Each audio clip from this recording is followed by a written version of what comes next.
There's a national political party that has made it clear that minority political entrepreneurs need not apply. There's a national party that wants your vote but refuses to give you business. There's a national political party that loves to ridicule their opposition to the interests of African Americans, yet when the sheets are pulled back, this party is just as exclusionary, just as unwilling to admit it has a minority problem, and will love nothing more for blacks and other minorities to stay quiet and to continue with business as usual. Who am I talking about? The Republican Party. No, I'm talking about the Democratic Party. A stunning analysis released Wednesday by PowerPAC, a Democratic fundraising firm, shows how the various wings of the Democratic Party have instituted a shameful and pathetic track record when it comes to using and paying minority political consultants. That's right.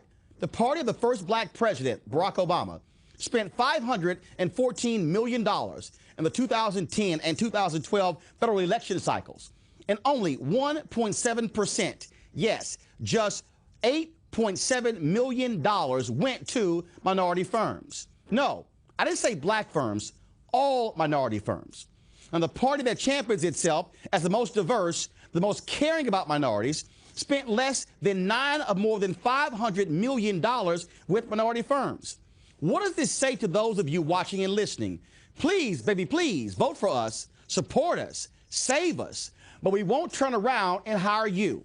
You've heard me take the Small Business Administration to task for the paltry percentage of loans going to black-owned small businesses.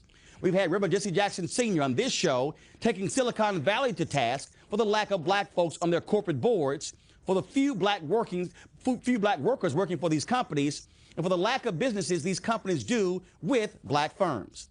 Why does this matter? Why should you care? Because Democrats can't talk about income inequality, lack of access, and lack of capital, but not practice what they preach.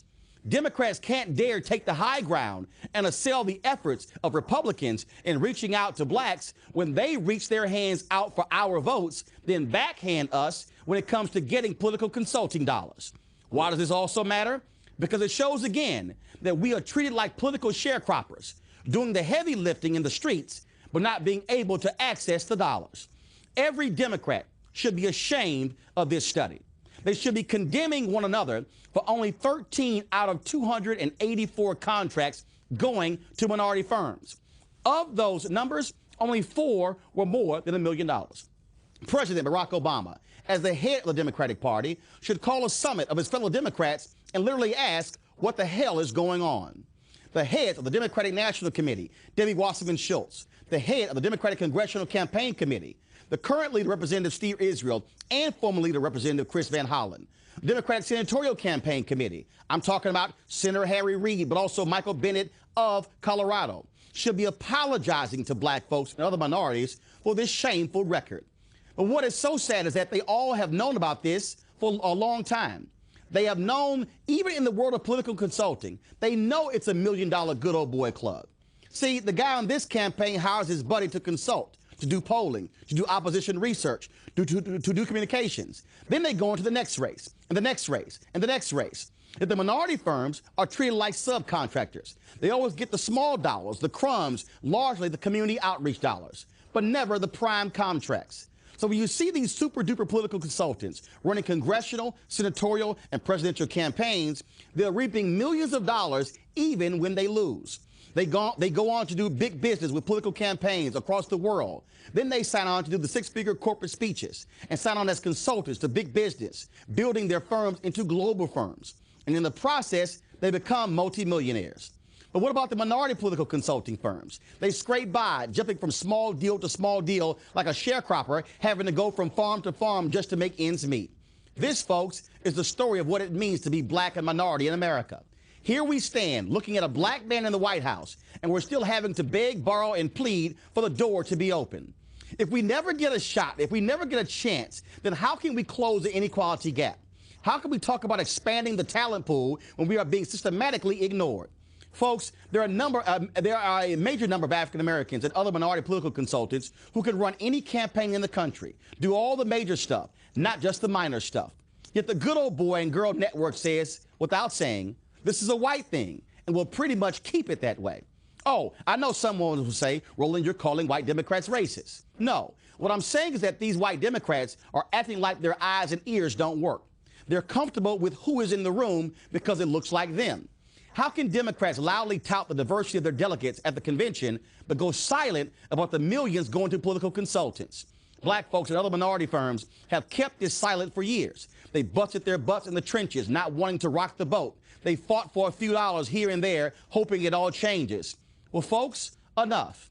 In the words of Fannie Lou Hamer of Mississippi, who stood in Atlantic City in 1964, protesting the white-only Mississippi delegation at the Democratic Party National Convention, I'm sick and tired of being sick and tired. I'm sick and tired of having to beg, borrow, and plead for what is fair, what is well-earned, what is deserved. Democrats, you are on notice. I will call you out until this changes. I will kick your butt up and down this TV show, my radio show, my syndicated column, and on social media until this changes. I don't want to see a black polling firm get just the black portion. I want to see them get the main portion. I don't want to see a black-owned communications firm hired to do PR just for black folks. I want to see them as the main communications voice. This is 2014, and I'm not preaching patience. I'm not hearing that crap, just give us time. This, Democrats, is wrong.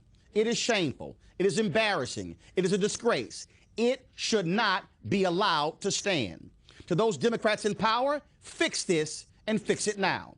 Enough is enough. And $8.7 million bucks out of $514 million is no way in hell enough. You have been warned. Now you've heard what I had to say. Let's bring in, folks, the author of the study, founder and chair of PowerPAC, Stephen Phillips. And Stephen, you guys broke this down. And it's a shame when you look at these numbers. Yeah, a little shocking. I mean, we knew that people tend to turn to who they know and who they are comfortable with, and that there's these, and then they're facing an election every year, and so they're always trying to deal with what's in front of them, don't have the time to make the institutional changes. But frankly, we didn't know the situation was this bad. And look, when you look around and you see who's in the room, it's real clear. Somebody should be saying, wait a minute, okay, we want the black votes out there, the minority votes out there, but we don't see those faces in the room. Right.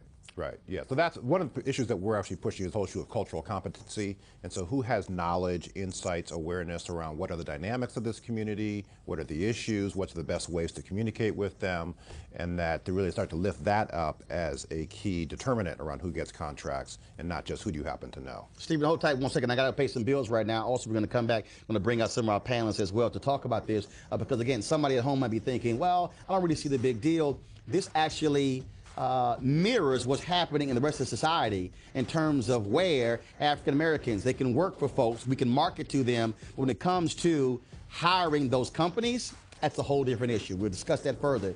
8 after the hour. This is NewsOne Now on TV1.